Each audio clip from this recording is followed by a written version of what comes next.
Hey all, and welcome back to Fuzzy Dirty Gaming and the first farming video of the league. Now I've got my character set up to comfortably do pretty much any strategy I want in T16 maps.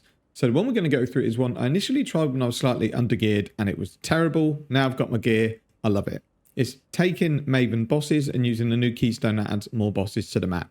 We'll go through the full Atlas tree in a moment, but I have built this sort of strategy around my specific character. If you want to do this strategy and be profitable, you have to be very, very quick through the map and you have to have some decent single target.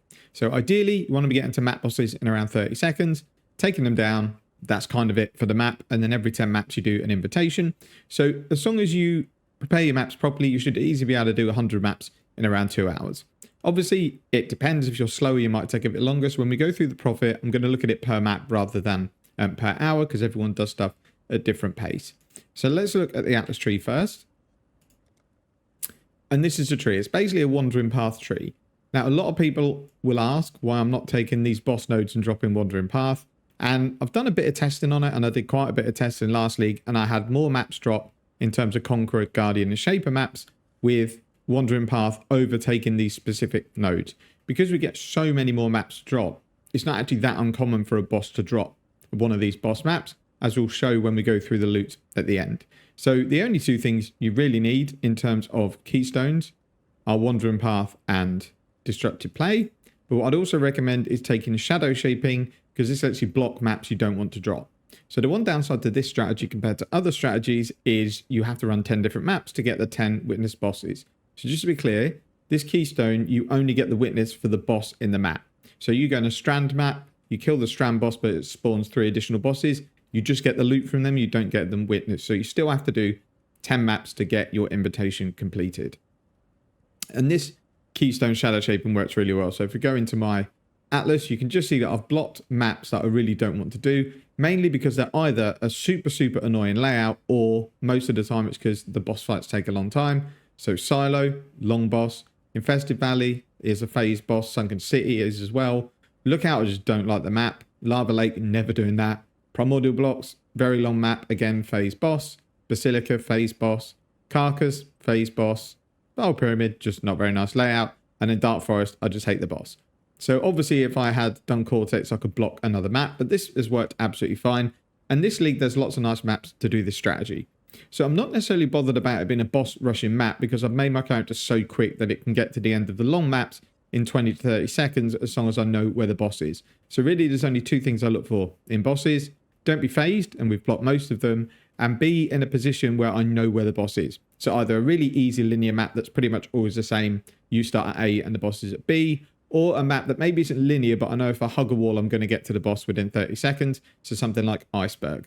So I'll put a list on the screen of the maps that I recommend doing it on, and it's going to depend on what you drop. The more you do, the more maps you drop, the more selection you're going to have to the maps that you run.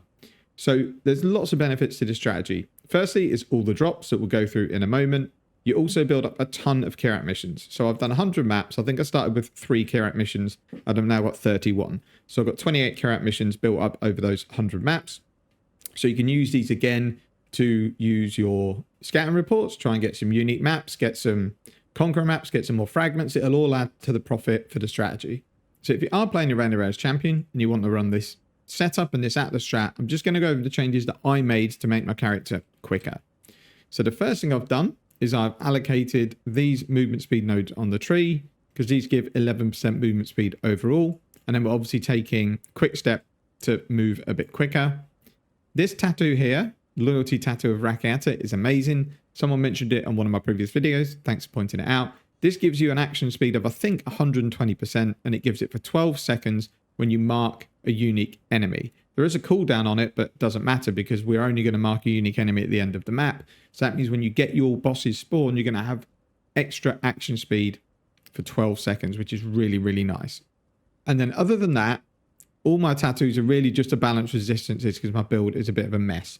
The only changes I made are adding the movement speed nodes in here. And then instead of running anger, I'm running haste. Because again, movement speed, attack speed gets me through the map quicker. So like I said, I've built this strategy around the type of character I've built, which is just super, super quick. It doesn't have blinding clear speed in terms of its arrow coverage, but what it lacks in that and makes up for in movement speed. So we'll just go and do a very quick map just to show you kind of what you need to do. So you'd obviously just put Maven on it. That's all you need to do. We're just out and going. All I'm doing is I'm putting my maps in a stash tab before I run them, just to search for 2 mods that I don't want to run. Life has extra ES because on phase bosses I get the ES back. It's super annoying. So we're not going to run a phase boss, but it doesn't mean you're not going to get one in your map. You might get one in your map that disappears and comes back. They get their full energy shield. And because I'm a champion and I scale my auras quite a lot, reduced effect curse auras is going to be a problem, especially because I'm taking the majority of these top hat nodes. And what these do is they just increase the effect of the modifiers on the map. So if I had 60% reduced effect of curse, non-curse auras, it could go up to 70 or 80, and that's basically going to mean I have no defenses and no DPS. The rest I don't care about. Minus 15 max res we'll deal with. You're not going to guarantee to survive every map unless you really, really make your character tanky. I think I've died twice so far. But I'm level 95. I don't really care about leveling up anymore. So just be careful. You need a decent character to do this because of all the danger that we're putting into maps. And we don't want to have to spend ages rolling the maps, because if you spend 30 seconds rolling a map, you could have probably already completed a map by then. So we'll go in and we'll just run this channel map. And this is quite a long map, but I like it because it is very, very linear. The boss is always basically up and to the left from where you start. So we'll go and put our speed on, and then we'll just run through, picking up maps as we go. The last thing to say, you need a super strict loot filter for this, because you don't want to be stopping to pick up anything that's worth, I'd say, less than a chaos. I think I was considering dropping chaos orbs, but I think at this stage it's still worth leaving them in. And then just keep, if you're a champion, keep an eye on your adrenaline buff, so prop that again. And we'll keep running through. Phasing would be amazing. We don't have it, but we're killing stuff so quick it doesn't really matter. And then we're at the boss already. So we'll just drop our Vol Rain of Arrows.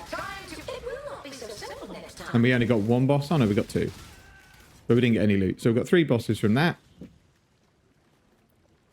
And then that's how quick it is. So you just churn the maps over and over again. Sometimes you get nothing. Sometimes you might get double Conqueror maps. You'll get an invitation. I've had 3 Awakened Gems. I love this strategy. It suits my playstyle. Get in, be really, really quick. Just run through, kill mobs, loot it at the end.